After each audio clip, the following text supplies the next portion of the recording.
Good evening and welcome. Tonight I want to walk you through a decision from Canada that is sending a very clear signal across the Atlantic and directly into the heart of America's defense industry. Canada has chosen Sweden. Prime Minister Mark Carney has confirmed that Ottawa is moving into contract talks with the Swedish company SNUBS to purchase a fleet of advanced surveillance aircraft. And by doing that, the Canadian government has stepped right past two major American defense companies that were after the same contract. A billion-dollar deal, a longtime ally quietly pulling back, and one uncomfortable question now hanging over Washington that few people want to say out loud. What does it mean when one of America's closest partners decides to spend its defense money somewhere else? Stay with me, because the story behind this decision is much bigger than 6 aircraft. It reaches into the Arctic, into the future of North American security, and into the relationship between two countries that have stood side by side for generations. Let me set the scene. The announcement came on a Wednesday at the CANC Defense Expo in Ottawa, the kind of gathering where governments, military officials, and defense contractors come together to talk about the future of military equipment. And it was there that Prime Minister Carney stood up and made a statement that immediately moved through the room and far beyond it. Canada, he said, is negotiating to acquire GlobalEye early warning radar aircraft for the Royal Canadian Air Force. Ottawa has been saying for some time that it wants around 6 of these planes. Now, 6 aircraft may not sound like a massive headline by itself, but what makes this moment stand out is the company Canada chose. SNUBS is Swedish. The companies Canada chose not to move forward with were American. And that is what gives this decision its weight. I want you to understand exactly who was passed over here, because that is where the importance of this move really begins to show. By entering formal negotiations with SNUBS, Canada effectively pushed aside 2 major American options. One was the Aerospace from L3 Harris. The other was Boeing's E-7 Wedgetail. These are not small companies operating on the edges of the industry. These are major pillars of the United States defense world, names that carry real influence, and the kind of suppliers Canada has often relied on in the past without much hesitation. But this time, when the decision point came, Ottawa looked at the American choices, looked at the Swedish offer, and chose Stockholm. That is the part that has analysts and officials paying attention. It is not only that Canada is buying a plane, it is also who Canada decided not to buy from. Now, whenever a government makes a major spending decision, I think it is important to ask a simple practical question. What does the country actually get in return for writing that check? In this case, Ottawa is making a serious economic argument. The Canadian government says that over the next 15 years, at least 1/3 of the projected fleet will be manufactured in Canada. To put that more plainly, that means at least 40 aircraft, including orders from allied countries, built by Canadian workers. The government estimates that this could support roughly 3,000 jobs. And 3,000 jobs is not some tiny number you can brush aside. That means factories staying active, skilled workers staying employed, suppliers staying busy, and communities having steady work for a large part of a generation. So when Carney presents this as an investment in Canada rather than simply a purchase from overseas, that is the core of the argument he is making. There is another layer here that makes the story even more interesting because it complicates the idea that Canada is simply buying foreign equipment. Yes, SNUBS is a Swedish company, but the GlobalEye aircraft itself has a strong Canadian connection. It is built on the Bombardier Global 6500 business jet, and Bombardier, of course, is Canadian. So what you have is a Swedish radar and command system placed on a Canadian-built airframe, with a large share of the work connected to Canadian industry. It is genuinely a transatlantic project, and it allows Carney to frame the deal not as walking away from one partner, but as building something at home with another partner that is willing to share the work. That difference matters, and I suspect we are going to hear it repeated many times as the politics around this deal continue to develop. Now let's talk about what these aircraft actually do, because the capability is the real reason this purchase matters in the first place. The GlobalEye is an early warning and control aircraft, which means its job is to see what others cannot see soon enough. It carries a powerful radar and sensor system, and the reported figures are impressive. The aircraft can track objects and signals at distances of up to 650 kilometers. Think about that for a moment. From one aircraft in the sky, Canada would be able to monitor a huge area across land, sea, and air, and then share that information in real time with Canadian forces and allied partners. In a world where information can move faster than missiles, seeing early and sharing instantly has become one of the most valuable capabilities any military can have. This is not a weapon in the traditional sense. It is the eyes, the warning system, and the nerve center that help everything else operate. And for Canada, geography makes that kind of capability especially important. I am talking about the Arctic. Canada sits above a vast, cold, and sparsely populated frontier, and that frontier is becoming more strategically important with every passing year.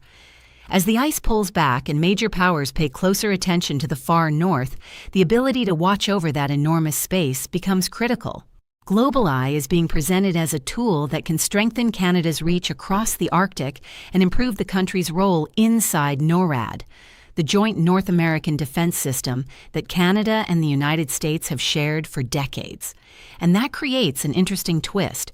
Even as Canada chooses a Swedish aircraft to strengthen its own surveillance, that purchase is meant to make Canada a stronger partner inside a defense structure it shares with the same country whose companies it just passed over. The picture is layered, and it is not easy to reduce to one simple sentence. So how are experts interpreting all of this? Because sometimes a procurement decision is just a procurement decision, and sometimes it is something much bigger. The difference matters a lot. The people who follow these decisions closely seem to be leaning toward the second view. One procurement expert, Philippe Lagacé, described this as Carney's first real move toward showing what diversification away from the American defense industry looks like in practice. That phrase is worth sitting with for a moment. Diversification beyond the American defense industry. For decades, the assumption in Ottawa and honestly across much of the Western world was that if you needed serious military equipment, you looked to the United States first. That was almost automatic. But now, at least in this case, one of America's closest allies is openly challenging that assumption. Analysts are not treating this as some random one-time purchase. They are reading it as a signal, a statement of intent, and possibly a glimpse of the direction Canada may be preparing to move in. And that brings us to the question hanging over this entire announcement, the same question I mentioned at the beginning. That question has a name, the F-35. Canada still has an order on the books for 88 F-35 fighter jets. That is a huge commitment, one of the biggest defense purchases the country has ever made. But that order has been sitting frozen, caught in a political review that has now stretched on for more than a year. And the issue is not really technical, it is political. It goes back to the trade dispute between United States President Donald Trump and Canada, a dispute that has put real strain on a relationship both countries once treated as rock solid. So you have this massive American defense contract stuck in limbo, still under review, while at the same time Canada moves ahead with a Swedish surveillance aircraft deal. The timing is very hard to ignore. Carney himself was careful when speaking about it, and I think that caution says a lot. When he was asked whether choosing GlobalEye means Canada is moving more broadly away from American suppliers, he did not say that directly. He would not confirm that this was the start of a larger shift. Politically, that makes sense. There is no real benefit for a sitting prime minister to openly declare a break with a neighbor that remains Canada's most important economic and security partner by almost every measure. But the symbolism is still difficult to miss. Actions have their own language. When ties with Washington are under pressure and a country quietly sends its defense spending to Sweden instead of to American firms, the message gets through whether anyone says it plainly or not. Carney did not need to announce a shift. The deal itself says plenty on its own. Let me pull back for a moment and explain why this story matters well beyond Canada. The relationship between Canada and the United States has long been described as one of the closest relationships in the world.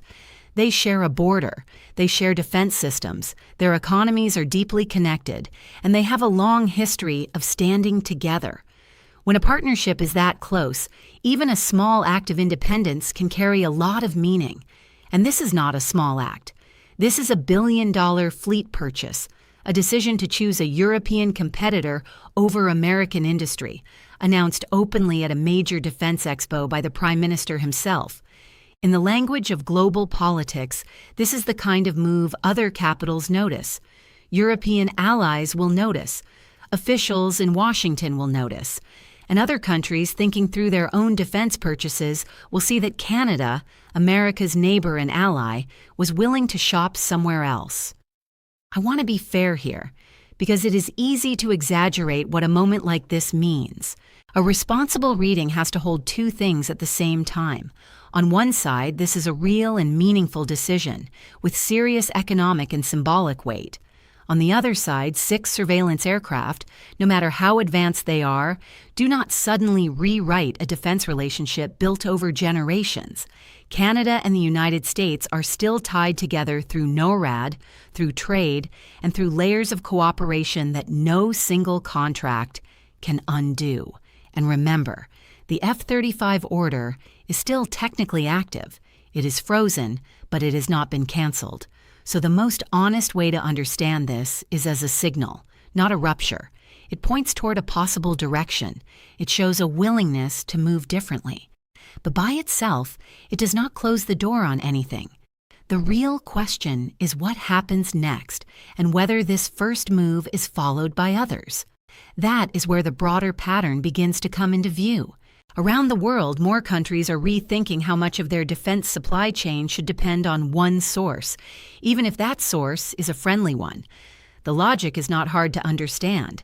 If political tensions can freeze a fighter jet order for more than a year, then relying too heavily on one supplier creates a strategic risk. Diversifying suppliers becomes a kind of insurance against unpredictable politics.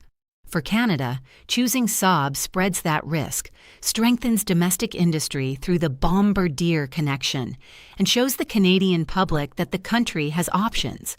Whether you see that as smart independence or as added pressure on an old friendship probably depends on where you are standing. But the reasoning behind it is not difficult to follow. Let me also spend a moment on what this means for regular people, because behind all the geopolitics and all the defense procurement language, there are real lives tied to decisions like this. Those 3,000 jobs the government is pointing to are not just numbers on a page. They mean engineers, factory workers, technicians, suppliers, and families who depend on that income. For Canadian communities connected to the aerospace industry, a 15-year manufacturing commitment gives something that is not easy to find in today's economy, and that is a sense of stability about the future. There is also a quieter but very important point here. When a country builds advanced military systems at home, it does more than create employment. It keeps knowledge inside the country. It keeps the skills needed to design, assemble, and maintain sophisticated technology within its own borders. That kind of expertise is hard to build and very easy to lose, and governments that think long-term understand why it matters. So the economic argument Ottawa is making is not only about job numbers. It is also about holding on to the know-how that makes a country more self-reliant. Now, I think it is always worth looking at the other side of a story like this, and there will definitely be people who raise serious questions about the decision. Some will ask whether GlobalEye really gives Canada the best capability for the money, or whether the American options might have served the country just as well, maybe even better. Defense procurement is famously complicated, and reasonable people can disagree about which system best fits a country's needs. Others may worry about the diplomatic price of appearing to snub such an important ally at a delicate moment in the relationship. And some will point out that a domestic manufacturing promise stretched across 15 years depends on a lot of things going right, including future orders, allied demand, and economic conditions that could always shift. None of those concerns automatically make the decision wrong, but they do need to be part of the conversation. A deal this large deserves careful examination, and Canadians have every right to ask whether their money is being spent wisely. Those are fair questions, and they are likely to be debated for months. But let me come back to what I think is the main thread running through all of this. For a very long time, the default view in Ottawa and in many allied capitals was that the United States was not only the first place to look for defense hardware, but almost the only place that really mattered. What this announcement shows more than anything is that this assumption is no longer automatic. Canada looked at the options, considered the politics, weighed the economics, and decided that this time the answer was Sweden. And it made that decision publicly, confidently, and at a moment when its relationship with Washington is already under pressure because of a trade dispute that has left one of the largest fighter jet orders in Canadian history stuck in place. You do not need anyone to explain the subtext when the action itself is this clear. I keep thinking about how this decision may look a few years from now, once we have the benefit of hindsight. It could turn out to be exactly what some analysts believe it is: the opening move in a deliberate strategy of diversification, the first of several choices that slowly reduce Canada's dependence on American defense suppliers. It could also be that trade tensions cool down, the F-35 order moves ahead, and this GlobalEye purchase ends up looking like a practical one-off decision rather than the beginning of a larger trend. Right now, we do not know which future we are moving toward. What we do know is that, in this moment, Canada made a choice that would have been difficult to imagine not that long ago, and it made that choice with its eyes open while the world was watching. There is something quietly remarkable about the way this all happened. There was no dramatic showdown, no public break, no harsh exchange across the border, just a prime minister standing at a defense expo and calmly announcing that his country is entering negotiations with a Swedish company for the aircraft it needs, allowing the decision itself to do most of the talking. Sometimes the most important moments in international relations are not the loud ones. Sometimes they are the calm, deliberate choices that reveal a real change in thinking. And this feels very much like one of those moments, a turning point that may only become fully clear when people look back on it later. So let me bring the main points together. Canada, under Prime Minister Mark Carney, has entered negotiations to buy a fleet of GlobalEye surveillance aircraft from Sweden's Saab, choosing Stockholm over the American firms L3 Harris and Boeing. The deal comes with a major domestic benefit, with at least a third of the projected fleet expected to be built in Canada over the next 15 years, supporting around 3,000 jobs and using the Canadian Bombardier airframe. These aircraft are meant to expand Canada's surveillance reach, especially across the Arctic, and strengthen its contribution to NORAD, the shared defense system it operates with the United States. Analysts are reading the move as a clear step toward diversifying away from American suppliers, and it comes while Canada's order for 88 F-35 fighter jets remains frozen after more than a year because of the trade dispute between President Trump and Canada. Carney did not confirm that this marks a broader shift, but as I have said throughout, the symbolism is hard to ignore. This story is about much more than aircraft. It is about a close partnership entering a more uncertain phase, and about a country deciding, at least in this moment, that it is willing to look beyond its oldest ally when the situation calls for it. That is where things stand tonight, and I will be watching closely to see whether this first move is followed by others, or whether these two neighbors find their footing again. These are the kinds of decisions that can shape the years ahead, and they are worth paying attention to. Thank you so much for watching our coverage of Canada's surveillance aircraft deal with Sweden and what it could mean for its relationship with the United States.